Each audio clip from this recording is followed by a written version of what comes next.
மோமோஸ் வீட்டிலே எப்படி ஈஸியாக டேஸ்ட்டாக செய்யலான்னு பார்க்கலாம் வாங்க. இப்போது மோமோஸ்குள்ளே வைக்கிற ஸ்டஃபிங் செய்ய போகிறோம். அதில் என்ன ஸ்டஃபிங்னா சிக்கனை அரைச்சி எடுத்துக்கணும். அதை போட்டுட்டு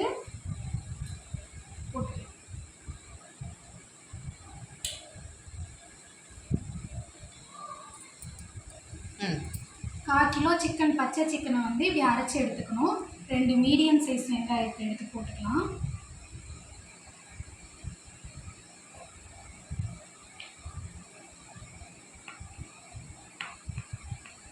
கொத்தமல்லி கொஞ்சம், பச்சை மிளகாய் 2,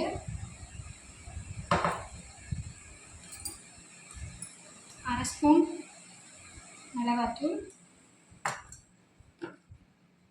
1 ஸ்பூன் வாசனைக்காக இஞ்சி பூண்டு பேஸ்ட்டு,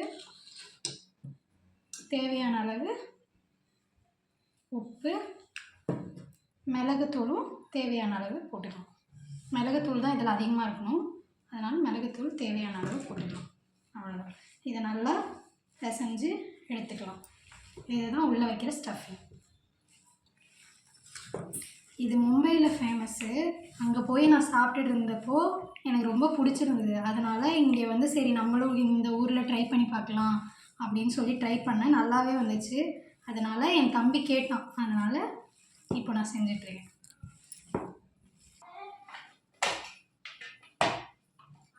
இந்த மோமோஸ்க்கு மெயினானது வந்து இந்த மைதா வந்து நல்லா சாஃப்டாக வரணும். அதுதான் அவங்க பிசைஞ்சிட்டு இருக்காங்க. அப்போ தான் என்ன ஆகும்னா சாஃப்ட் ஆக ஆக தான் தின் லேயராக வரும். அப்போ தான் நம்மளுக்கு வேகிறப்போ நல்லா வரும். இப்படியும் நம்ம தனித்தனியாக ஒன்று ஒன்றா செய்யலாம். ஆனால் அது ரொம்ப லேட் ஆகும். அதனால நம்ம இப்படி நம்ம செய்கிறாங்க பார்த்தீங்களா, சப்பாத்தி மாவு செய்கிற மாதிரி பிசைஞ்சு இந்த மாதிரி ரவுண்ட் ரவுண்டாக எடுத்தோன்னா கரெக்ட் ஷேப்புக்கு வரும். அதை எடுத்து நம்ம கொஞ்சம் இழுத்து விட்டோம்னா மெல்லிசாக நம்ம பண்ணிக்கலாம். இதுதான் நமக்கு ஈஸி வே. சீக்கிரம் செய்யணும், சீக்கிரமாக சாப்பிடணும்னு நினச்சோம்னா இந்த மாதிரி செய்யணும். இது இப்படி சின்ன சின்ன ஃபோல்டாக மடித்தோன்னா பார்க்குறதுக்கு அழகாகவும் இருக்கும். இப்போது இந்த கேப் இருக்குல்ல, இதில் வந்து குட்டியாக இருக்கிறதுனால நம்ம கம்மியாக வச்சுக்கலாம்.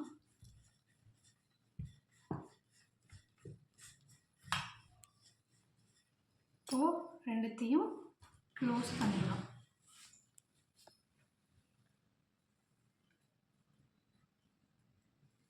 பார்த்தீங்களா இவ்வளோ அழகாக இருக்குன்னு.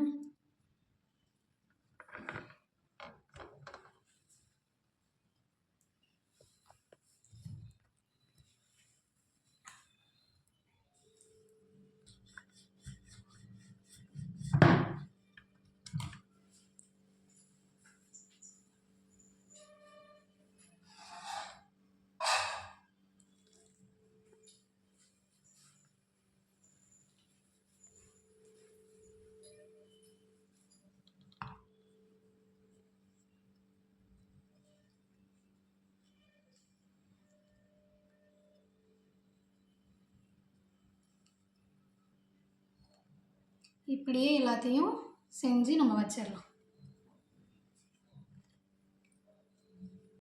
அழகாக மோமோஸ் செஞ்சாச்சு. இப்போ என்ன பண்ணுறோன்னா நம்ம வேக வைக்கலாம்.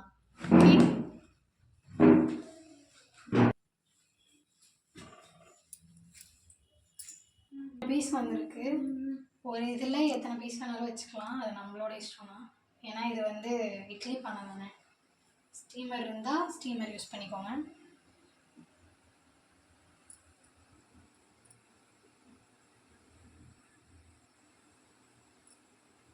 பத்து நிமிஷத்துக்கு நல்லா வேக வச்சு எடுத்துக்கலாம். 10 நிமிஷம் அது வேகட்டும். அதுக்குள்ளே நம்ம மோமோஸ் சட்னி எப்படி செய்யணும்னு பார்க்கலாம். ஃபஸ்ட்டு ஒரு பாத்திரத்தை அடுப்பில் வச்சுக்கலாம். பாத்திரத்தில் தண்ணி வச்சுட்டு அடுப்பு ஆன் பண்ணிக்கலாம். ஆன் பண்ணிவிட்டு 3 தக்காளி, 5 பட்டை மிளகா, எவ்வளோ பூண்டு வேணுமோ, உங்களுக்கு பூண்டு வாசனை பிடிக்கும்னா அதுக்கேற்ற மாதிரி போட்டுக்கலாம். இதெல்லாம் எல்லாத்தையும் ஒன்றா போட்டு வேக வச்சுக்கலாம். ஒரு 2 நிமிஷம் வேக வச்சாலே அந்த தோல் உரிகிற அளவு வந்துடும். இது வெந்ததுக்கப்புறம் தோலை உரித்து நம்ம அரைச்சிக்கலாம். இப்போ தோல் எல்லாத்தையும் நல்லா உரித்து எடுத்தாச்சு. உரித்து எடுத்ததை ஜாரில் போட்டுக்கலாம். அப்புறம் இந்த பட்டை மிளகாவை அப்படியே போட்டுக்கலாம். பூண்டு நம்ம உரிச்சே போட்டனால அது வெந்துருச்சு. நம்ம உரித்து போட அழுப்பாக இருந்துச்சுன்னா அப்படியே போட்டுட்டு வெந்ததுக்கப்புறம் அதை உரிச்சிக்கலாம். இப்போது உப்பு தேவையான அளவு போட்டுக்கலாம். மெயினாக இதில் என்ன போடணும்னா சுகர், ஜீனி போடணும். ஜீனி 2 ஸ்பூன் போட்டுக்கலாம். ஏன்னா லைட்டாக இனிப்பும் புளிப்புமாக இருந்தால் தான் நல்லாயிருக்கும். இப்போது இதை மூடிட்டு நல்லா அடித்து எடுத்துக்கலாம். இப்போ சட்னி ரெடி ஆகிடுச்சு. நல்லா பாருங்கள் ரெட் கலரில். இப்போது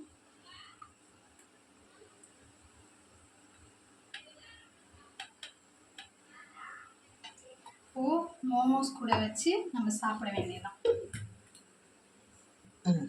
இப்போது மோமோஸ் ரெடி ஆகிடுச்சு. சாப்பிட்டு பார்த்து எப்படி இருக்குன்னு சொல்லுங்கள்.